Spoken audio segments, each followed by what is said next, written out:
Kia ora and welcome to the screencast for Workshop 7 for 161324 data mining. So this week we're looking at generative classifiers.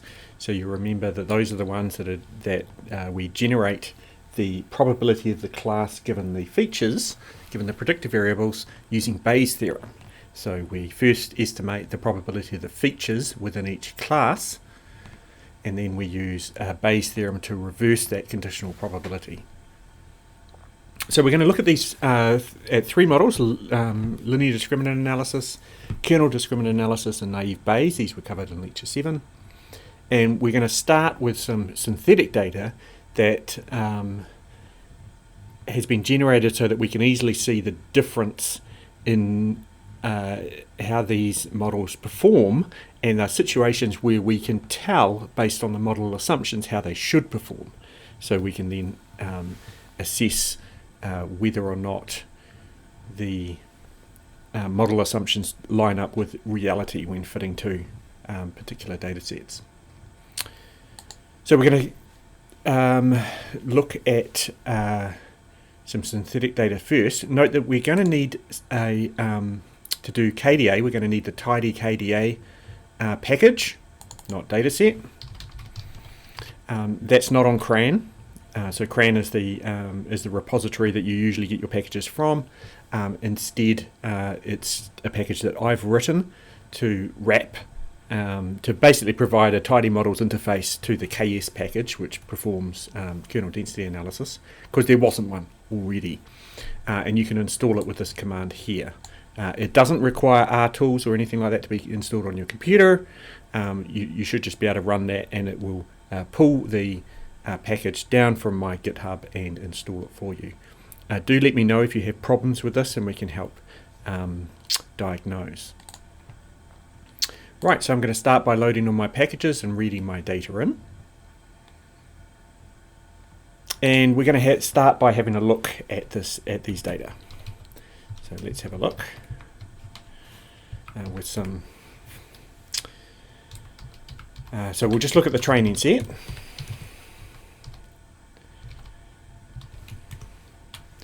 So we can see that for the first synthetic set, we can see that we have three variables, x1, x2, and x3. There's no missing data, and we can see that that first variable is centered at 1.6 and has a spread of 2.1, and the second variable is centered at 3 and have similar sort of spreads. What about Syn2? Okay, so kind of looking pretty similar, slightly higher mean and variance in Syn2. What about Syn3? Kind of similar, right? We can't tell all that much from these numeric summaries. So presumably there is then also we must have a outcome that'll be in the first data frame, of course, which is we have a grouping variable where we have a similar number of counts with each one. Okay, so we've got 200 observations of each of the three classes. So let's now perhaps look at exploring these using some graphics. So we could perhaps use ggplot and do perhaps a point pattern where we're going to start by having a look at x1 and x2. And one of the things we're going to want to know is how does that distribution differ by group. So let's just start by doing so you can see that that's what x1 and x2 look like, but perhaps some of the structure that we see here, some of this correlation that we see, is due to the grouping structure. And we see that that's in fact the case. So, so a lot of that correlation is being driven by the fact that we have three groups. We could also look at x1 and x2. X2 and x3, x1 and x3. Okay, we see sort of similar patterns there, and we could also look at x2 and x3. Similar patterns there. So this is suggesting to me, when we have a look at all of these, that what I see when I'm looking at these is that the groups have shifted. So the center of each of the groups has been moved around, but the spreads are roughly the same. So that's telling me that linear discriminant analysis is going to do reasonably well. The spreads are shaped like ellipses, which is what you would expect from a multivariate distribution. So I'm guessing then that LDA is going to do really well on this particular data set. Okay, so let's just write down expectations for SYN1. We notice that the scatter plots show differences between the groups in terms of their location, but little difference in terms of their spread, which looks roughly elliptical with the same shape in each group. So we'd expect LDA to do well here because the assumptions are met.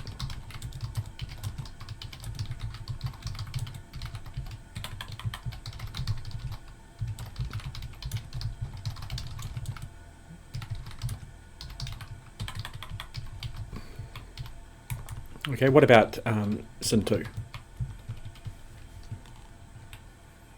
So we can get that same code and just rerun it again.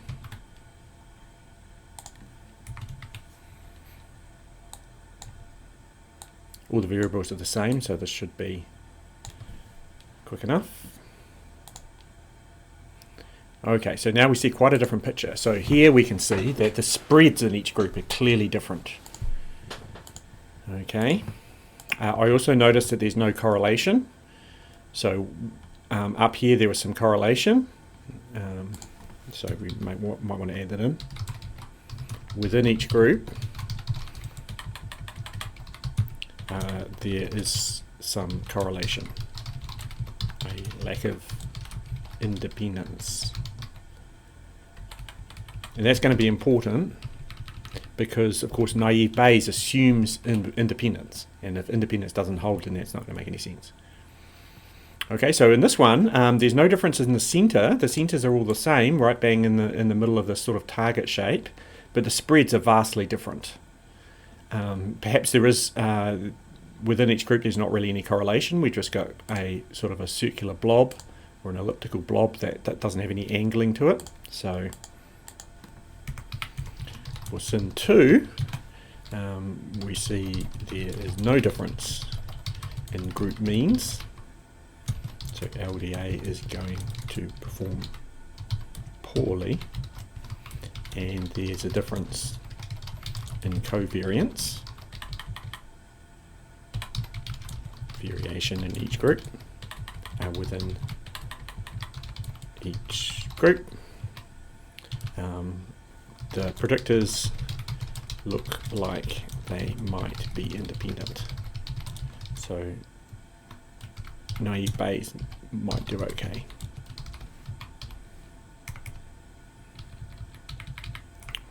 What about SYN3? Well, let's just rinse and repeat.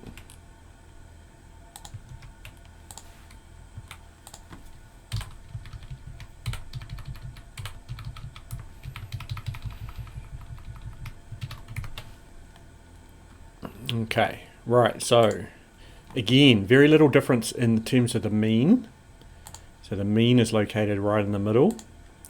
But now we've got very strong correlation in the blue group, correlation in the green group, and no correlation within the red group. Right, so for SYN3, again, no difference in group means, centers. There's clear difference in covariance between the groups.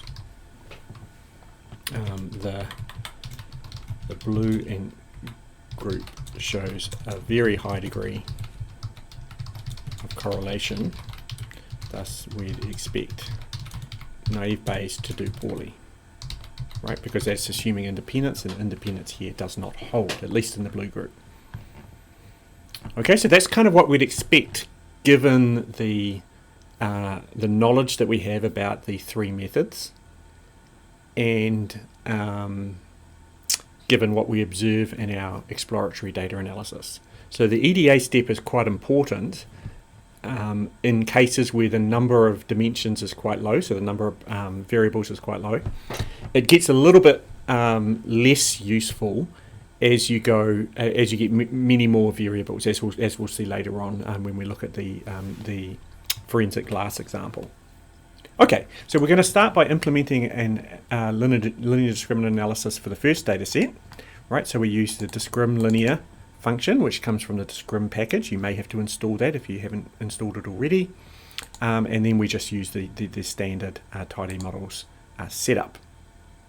Right, so we could have a look at the object, fit LDA1, okay, and you can see that it's a parsnip model, and it's got information from the actual underlying LDA call. We see we've got the prior probabilities of each group, which is the third in each group because there were 200 in each group. We've got their group means, and you can see here that the group means here will correspond roughly with the means that we had before, right? So from our skim. So if you go back and have a look at our skim for number one, we had a mean of 1.58 for x1, 3, and 3. That's across all groups. And when we look at per group, we can see that they differ a bit. Right? So while the overall mean for x1 was 1.58, the actual mean within each of the groups is quite different. Okay, so that's why it might be important to look at the data within group, and that's why we coloured it by group when we did the plots. We could also do that with dplyr, right? We could take the syntrain dot one and just work out the mean within each group. That would be another way to do that, and we'd expect to get similar answers. Let's have a look.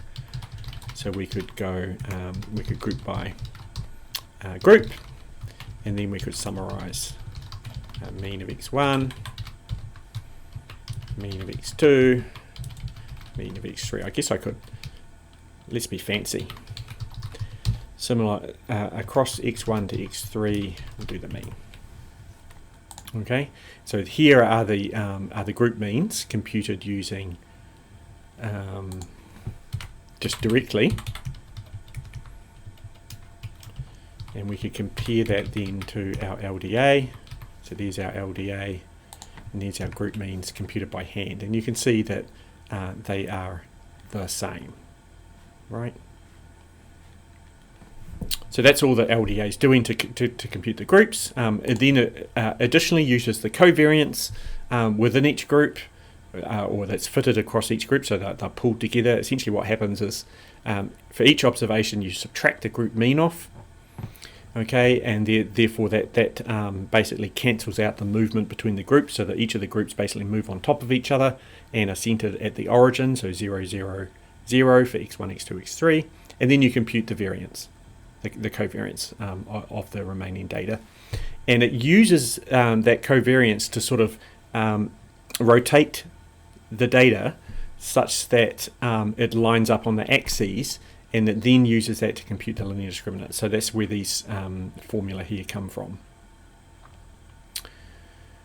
Okay, so given the LDA model, we can now perform prediction, right? So we can augment it with our test data, and we can then compute the confusion matrix using the standard sort of setup. And you can see here that we're doing pretty well, aren't we? So 83 out of the 100, so 83% of the A's are correctly assigned, 73% of the B's are correctly assigned, and 80% of the C's are correctly assigned. So this is doing pretty well. The overall classification rate is 78%. And that's what we'd expect, right? We'd expect LDA to do pretty well here because the assumption of the underlying model are met, right? The only differences between the groups is in terms of their location. They have the same covariance and are normally distributed. So this is kind of the best case scenario. Now, how well it actually does depends on the separation between the groups, right? So up here we can see in our plot that they're not actually separated all that much, right? And so so that's why it's not getting, it's not able to separate these perfectly, simply because there is some overlap there. So it's going to get some wrong, right? Its decision boundaries are not going to be cutting through empty space. There's going to be points on either side of them from the same group. Okay, so we can redo this now for SYN 2 and SYN 3. All right, so I could just grab the code that I've got up here. Right, our spec doesn't need to change because it's still a linear discriminant, but we just need to do the fitting. Right, we're going to have our second model and our third model.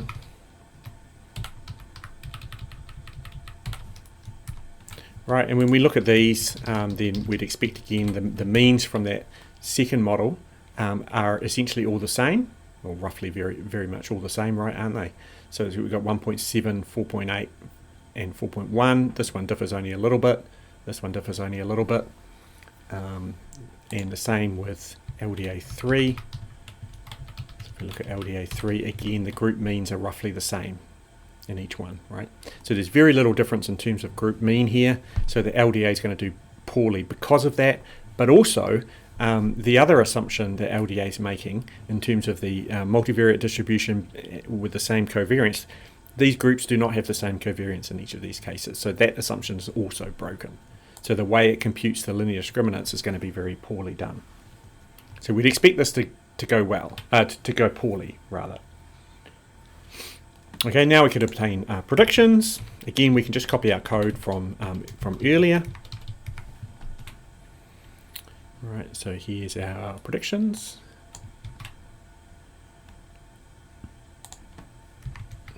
All right, so we've got predict LDA 2 and 3.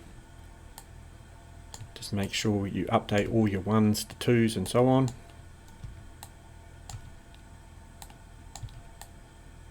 All right, so these are our predictions for these ones, and then we could have a look at the accuracies. All right, so we could do a confusion matrix.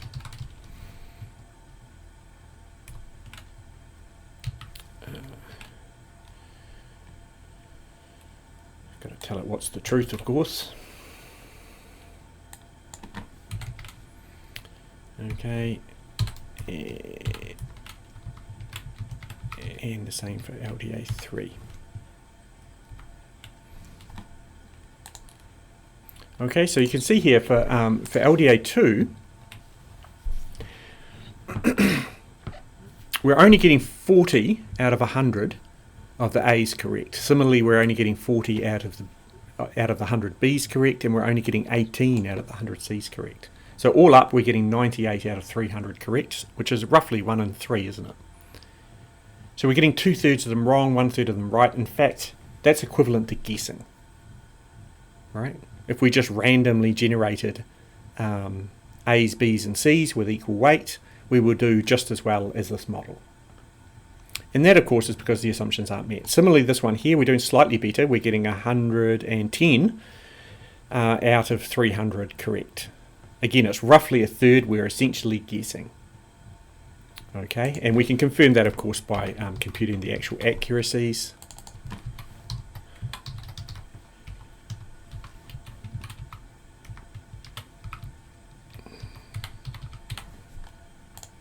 Right, so here they are.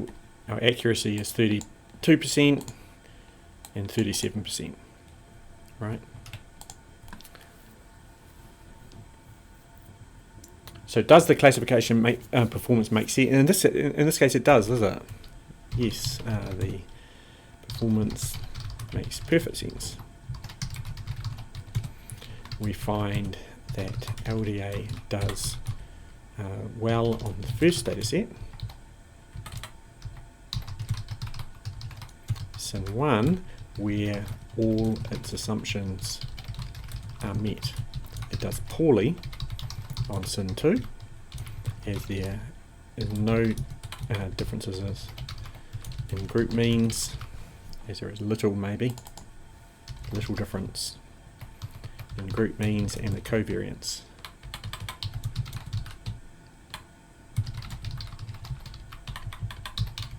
Differ between groups. Same with SIN3. Okay. So it makes sense, right? If the assumptions are met for LDA, it's going to do well. But if they're not, it's essentially, in this case, they're so badly off that you may as well guess. Okay. Now we'd expect some of the other models to perhaps do better. So here we're going to try naive Bayes and KDA. So KDA can take a little bit of time to run. Okay, there we go. And we could again have a look at the output from each of these. Right, so when we fit naive Bayes here, you can see that it's passed the model object, and then we have our prior probabilities, and then you'll recall that what naive Bayes does is it assumes independence between the variables, and then by default it fits a kernel density estimate to each of the predictors. Right, so within the group A, for x1, it's fit a density estimate, a KDE. Within group B, for x1, it's fit a separate kernel density estimate, and within C, for group 1, it's fit another kernel density estimate again. And the same for x2, for A, B, and C, and x3 for A, B, and C.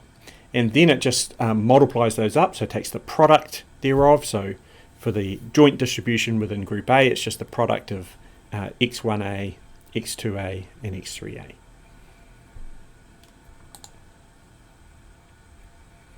What about the KDA fit? So this dumps out a whole heap of stuff, right? Which is everything that that KS dumps out. So this is basically, so how this works is it basically does the kernel density estimate over a grid and works out what that surface looks like. And so you have your prior objects there, and you can see that it's gridded. Okay, and so these are what the grids are. This is the definition of the grid, and then up in here, this is the bandwidth matrix, and then all this this gigantic matrix here is all of the data within each group, and then you've also got, so this is the actual prediction across that big grid. Okay, so essentially what we do is we grid across the range of x1, x2, and x3, do our prediction across that range. That's what this gigantic matrix here is doing. And then we're going to interpolate that when we have new points. So when we have new data, we see where that new data point is on our grid, and we just interpolate to find the density at that spot. Okay. Right, so we can then do prediction for each of these. Right, so here's our predictions for the three models all bound together. So we've got each of our predictions all bound together. So we can see we've got the first 300 rows here will be your LDA, and if we go far enough, we get our naive Bayes and then our KDA. Okay, and now we can group by the model, which is that grouping factor there, and compute the accuracy all at once. And we can see here the overall results. So for SIN1, what we find is that LDA does the best, closely followed by KDA and naive Bayes. Okay, so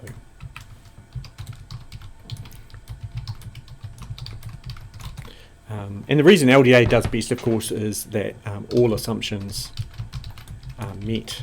So it will be the most powerful test, most powerful method. Followed by KDA,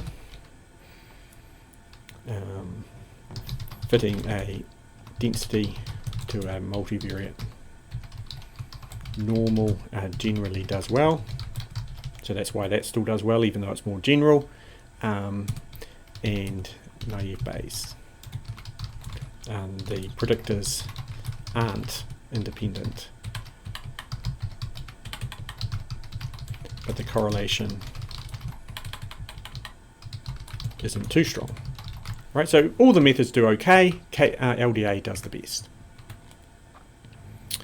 So next now look at the other data sets, SIN2 and SIN3. Right, and again we can just copy and paste our code. Right, we've got to fit them, so that's up here. I might get rid of all that junk output.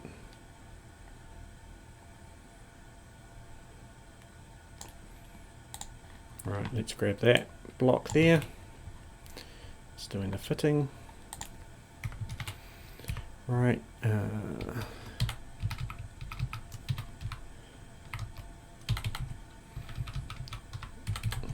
Okay. We don't need the spec anymore, do we? That's going to be the same for each one. Right, so we're going to fit KDA1. So there's the naive Bayes and the KDA. And we're also going to fit them to SIN3. Right, here we go. Again, the kernel density estimate will take a little bit of time.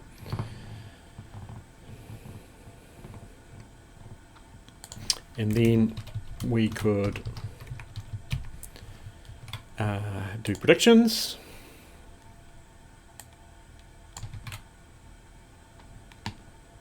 Grab all those.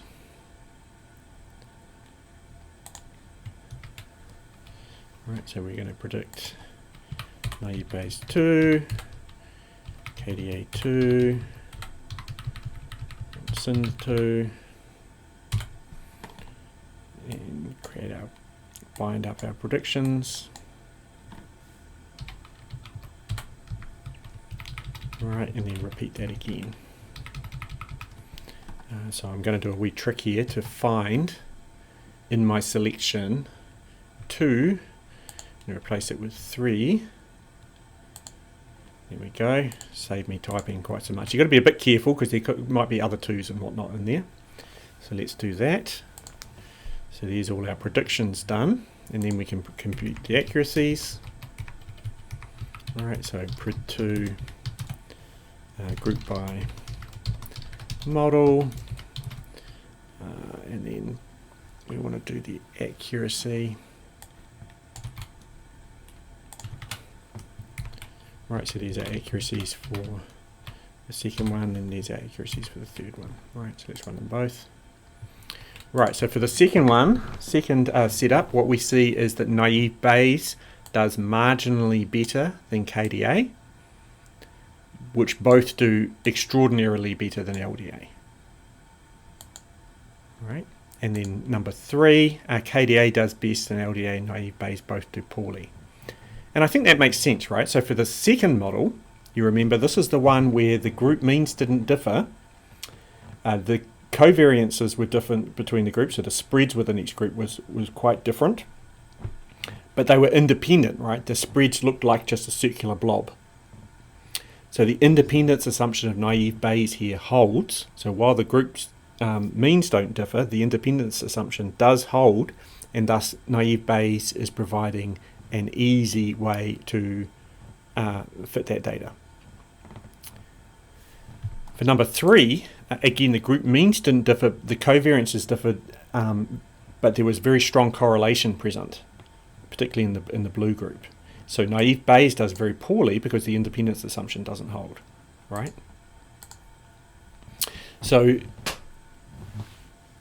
the performance of these models makes sense given the assumptions that the underlying assumptions that they have.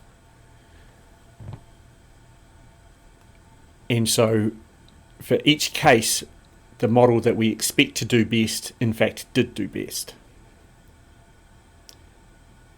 Now, for that second example, right, where we're looking at this one here, let's go back and have a look at the chart. So this one here, where naive Bayes did well, you recall that naive Bayes here is actually fitting kernel density estimates to each of these, so to x1 and to x3 within group. Now we might actually be able to do even better, potentially, by recognizing that actually these distributions look normal. So actually using normal distributions within each group for x2 and x3 and x1 might actually be even more powerful than just using a kernel density estimate within each group. Now it's unclear whether that'll be the case, but we could try it. Okay, so perhaps let's go back to group 2. So where's group 2? Here we go. So what we might try is with normal Gaussian distributions instead of KDEs for sim 2. So we could try, so we're going to take our spec and we're going to change the engine. So it's same engine we had before. Let's get that right. So it's engine equals naive Bayes.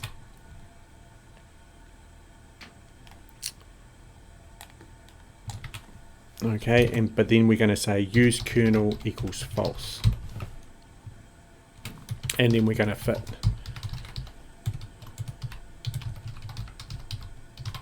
Right, so we're going to put NB2 normal. Typoed on the data set there. Okay, so now if we have a look at the output from that, you remember before we had KDEs, we had kernel density estimates for x1, x2 and x3 within each group, and now we've got Gaussians. Right, so it's fit a normal distribution within each group instead of a KDE. Right, so let's just see how well this one does. So let's do our predictions. Maybe I'll put this in a different code block.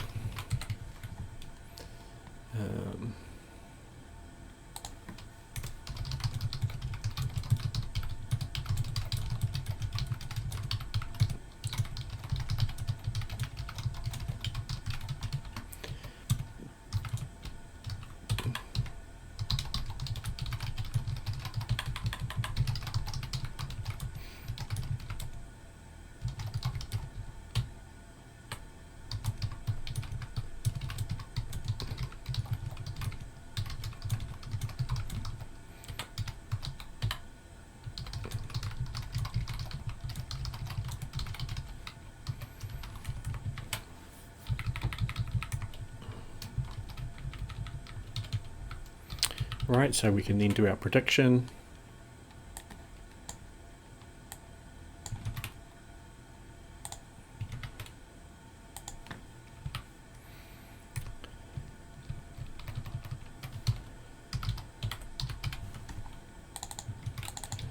Right, and then we could evaluate the accuracy.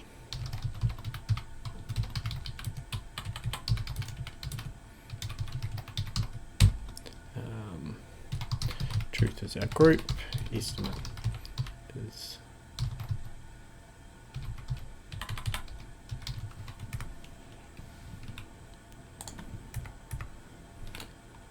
$84.6, and what did we get for group 2 before?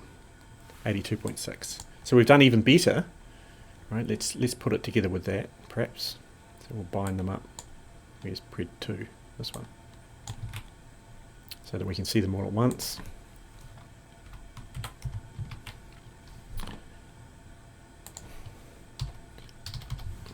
Right. NB normal equals predict NB normal. Put a comma there, and then we can run our accuracy line. So you can see here that we do even better for naive Bayes normal.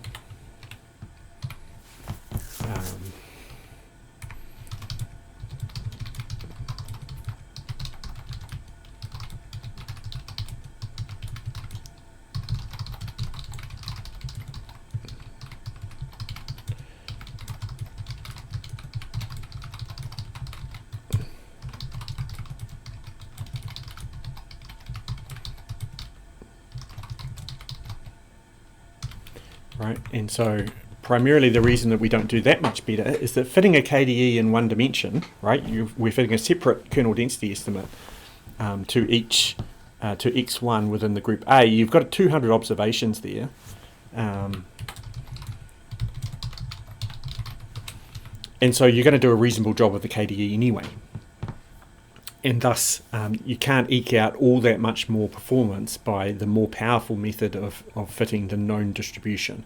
You get a little bit better, but only a little bit. Okay.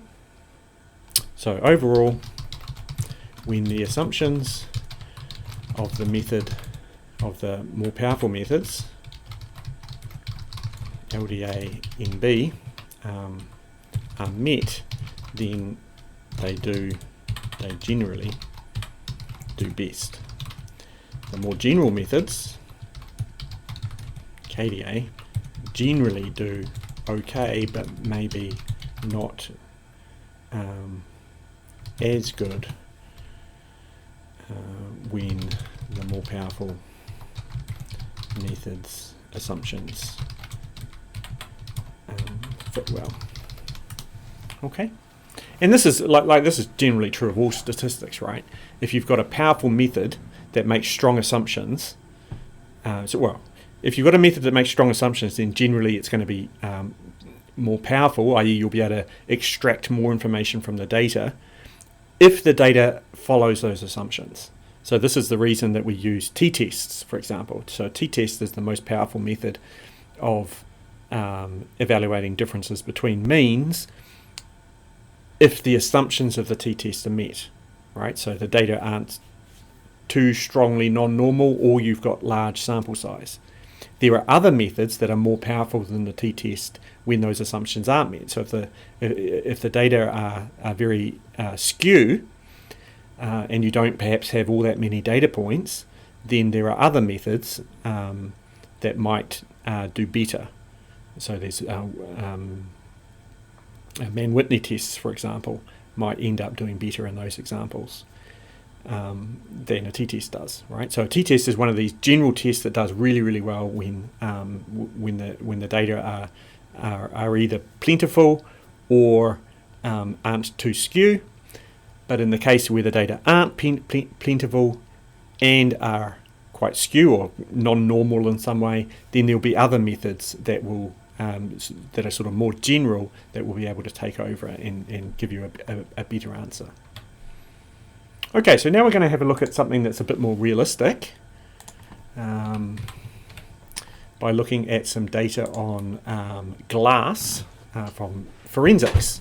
Right, so we have a bunch of data on samples of glass from different types of glass. So we've got building windows, car headlamps, and so on.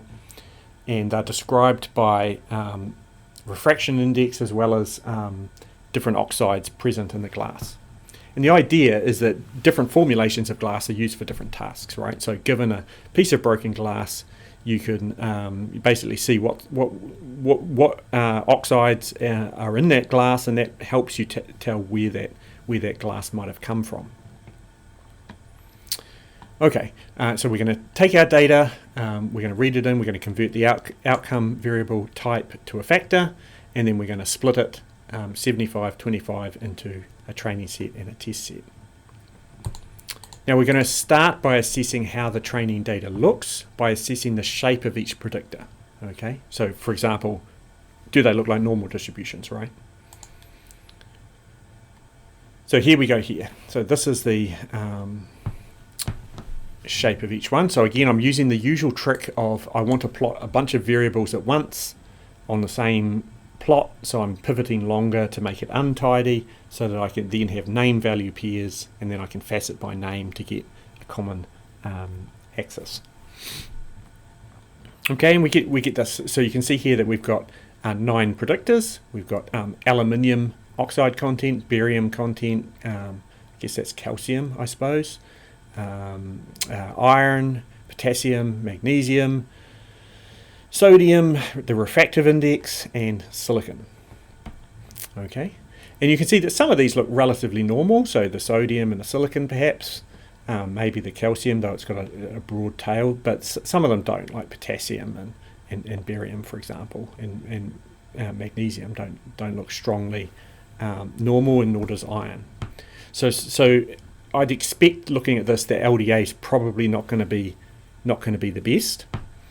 The other thing to watch is that when we have a look at how many observations we have in the test or the training set, we find that the data are quite strongly imbalanced. So we've got a lot of glass from building windows and not much from anywhere else. So because of that, we have to be careful of the accuracy of our models, because there's a very dumb model here, which is everything is a building window, which will get very good performance, right? So if we classified this saying everything is a building window, we'd get it right 42 out of 54 of the time, which is 42 out of 54, that's 7/9. So that's 78%. So, we're getting 78% accuracy just by saying every piece of glass we ever see came from a building window, which of course is a very silly model, but nonetheless it performs well because most glass comes from building windows, right?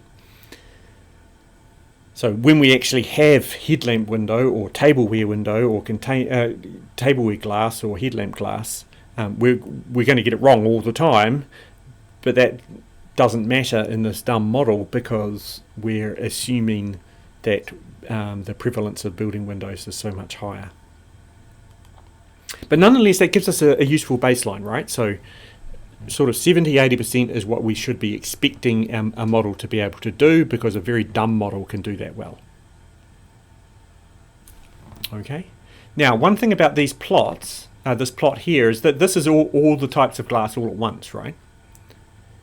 And what LDA and KDA and what LDA is assuming is that it's normal within each class, right? And this is smushing the classes together, smushing the different types of glass together. So maybe it would be better to do this one with color for the type.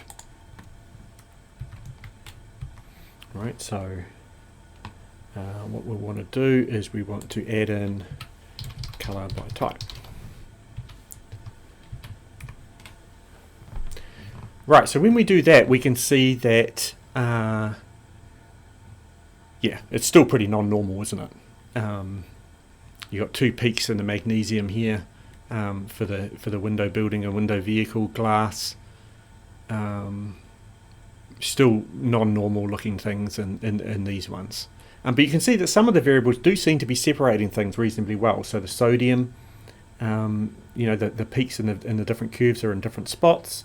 So aluminium is similar. Silicon, perhaps magnesium might help to differentiate the building and vehicle windows, maybe. Although there's only a small shift. So there's some differentiation in some of these plots.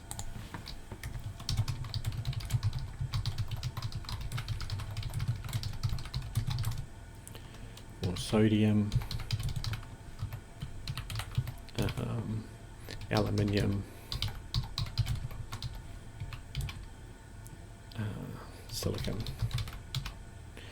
The non-normality seems to still be a problem, so we expect LDA to perform poorly.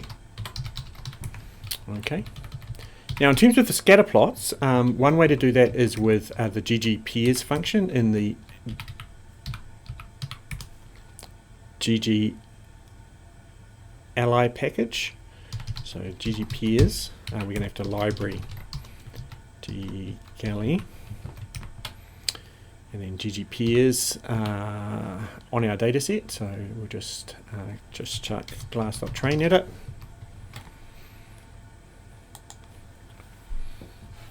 Okay, and it takes a wee while to run because what it's doing is it's doing pairwise scatter plots of all the variables and producing a grid of them. It's got a bunch of output, which isn't strongly useful, and there we have our chart.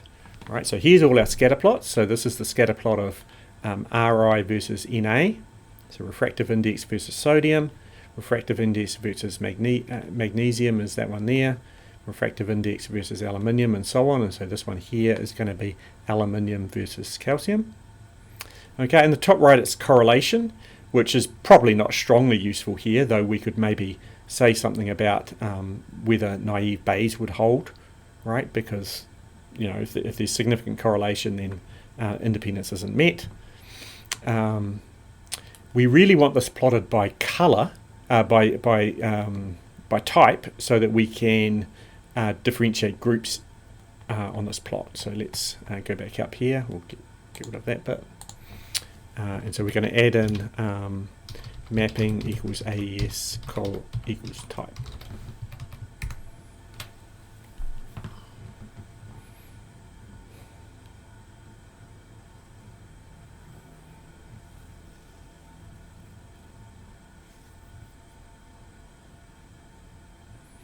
Right. Here we go. So this is telling us a little bit more perhaps. So you can see that on some of these plots there is some differentiation in the colour. We might perhaps want to add a bit of transparency because at the moment we can't see any of the yellow colour very well. But you can see on some of the plots the pinks differentiated from the reds and the blues, and the greens are often off a little bit. So it looks as though perhaps we might be able to get some information from the combination of variables on our charts. We could try setting some alpha maybe to see if that would help. Say 0.3 maybe. Not sure if this will work or not. Let's have a look.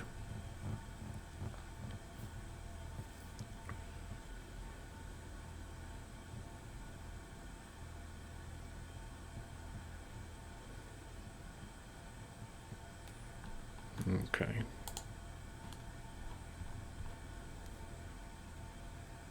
It didn't seem to do anything, did it?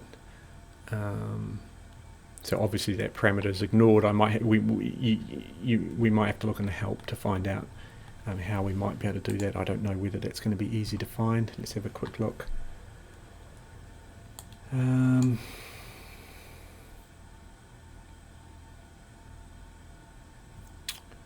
sure if there's an easy way to add other. Please use mapping.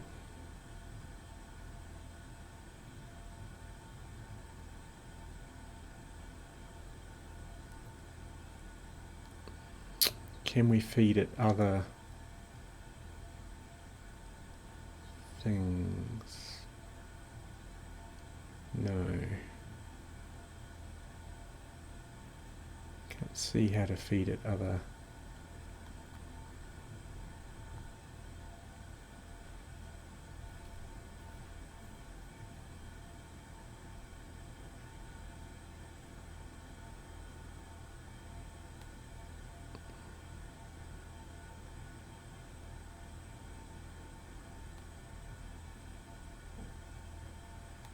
Can't immediately see, so let's just assume that it's going to be harder than we care about right now.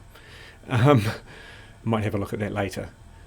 Right, so now we're going to fit LDA and perform prediction. So we expect this to do not terribly well. Let's see how well we do. Well, actually, it's not awful. 87%. Let's have a look at the confusion matrix. Okay, so you can see why we're doing well. We're getting just about all of building windows correct. We're getting all the vehicle windows wrong. We're getting half the container windows. Admittedly, there's only 2 wrong, but we're doing reasonably well on the headlamp. So we've got we're not doing great at differentiating the vehicle windows and the building windows, and that just might be that the underlying characteristics of these windows are quite similar, right? So let's have a look and see how well we can do with KDA and naive Bayes. So we'll start with naive Bayes.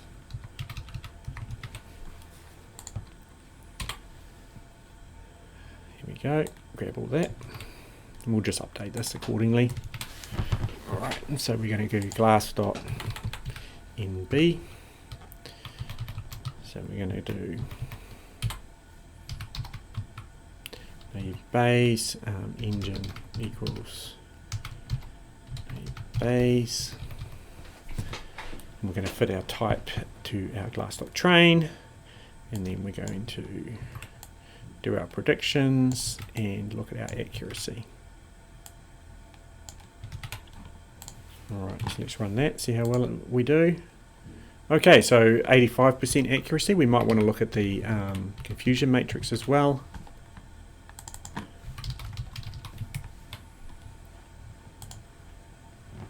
Okay, so overall accuracy of 85%. If we look at the confusion matrix, again, we're getting all of the vehicle windows incorrect. So this looks actually really, really similar to the one we had before.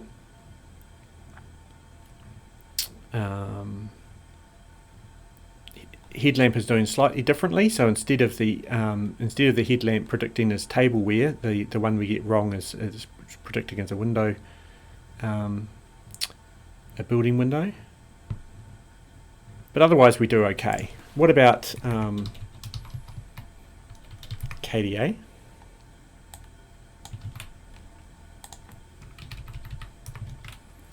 Right, so I'm going to do my trick of copying and pasting. So I'm going to do .nb with .kda. There we go. And then I'm just going to set up this. So we're going to use discrim kernel. Right, so let's run that. Okay, so the first thing we find is that we have an error. Okay, so tidy KDA, KS KDA wrapper, X should have at most 3 numeric predictors. So the problem here is that kernel density estimate suffers from the curse of dimensionality, right? In that to fit a kernel density estimate requires exponentially more data for each predictor you add. And here we've tried to add like 9 predictors. And we just do not have anywhere near enough data to do that. We've only got like 100 or odd observations in the training set, right? So we just don't have anywhere near enough data, and further, discrim kernel set up such that 3 numeric predictors is the most that it will let you do. So we need to do to choose a subset of predictors for KDA. We want to choose that subset so that we do reasonably well. So we want to pick ones that help us differentiate things. Now there's no sort of systematic way, well, there is a systematic way of doing it. I guess you could do all possible models of 3 predictors, right? So we've got 9 predictors. So 9 choose 3 is 9 times 8 times 7 divided by 6, which is 84, right? So there's only 84 different models to consider. That's still quite a lot, and I'm sure that I would make a mistake if I tried to generate them all. But instead we can get some guidance from the charts. So if we go back up and have a look at the univariate densities, we can see that sodium seems like an intelligent one to use because by itself it looks as though it can help distinguish the groups. Similarly, perhaps aluminium and maybe silicon. So we might try with sodium, aluminium and silicon first, and then we might maybe try dropping silicon in favor of calcium maybe, or maybe the refractive index or something later. So we're going to try aluminium, sodium, silicon first, and then maybe we'll switch one of them out. So we're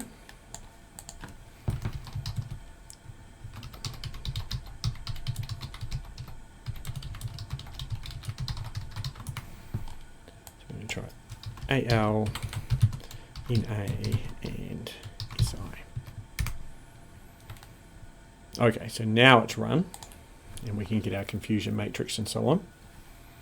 So you can see the overall accuracy is pretty similar to what we had before, about 85%. And again, we've actually managed to get a one of the the vehicle windows correct, and we've got all the headlamps correct this time, and we've got one of the building windows incorrect. Okay, and our overall accuracy was 85%. So we're doing pretty similar to what we were doing before. We might perhaps try dropping silicon in favor of the refractive index. See what that does. Okay, that's a bad idea, right? So our estimate has dropped like massively. So the refractive index is extremely poor. What about what's one of the other ones we could use? Calcium maybe? Let's have a look. Yeah, let's try calcium instead.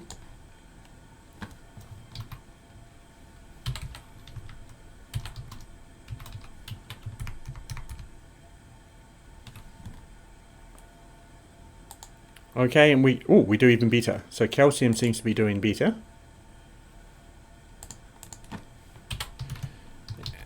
Aluminium, sodium, and calcium does a bit better. Okay, and we could just fiddle around from here and try different ones, right, in order to try and distinguish the classes a little bit better. I doubt we'll get much better from some of the other combinations, but you're welcome to have a try if you like.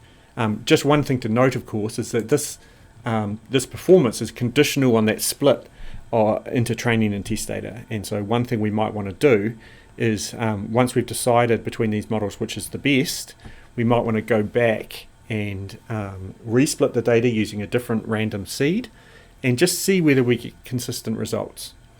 Because if we find that actually the model that turns out to be best changes based on the initial split of the data, then obviously we can't really trust that the model that we've decided on is actually going to do best on the average, because we're getting a different model each time we split the data.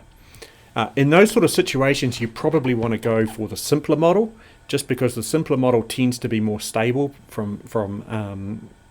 because it's there's some underlying theory there that's supporting the model, whereas something like KDA, it can adapt to the data a bit more strongly, and so it's potentially can change from training set to training set. Okay, so sort of overall,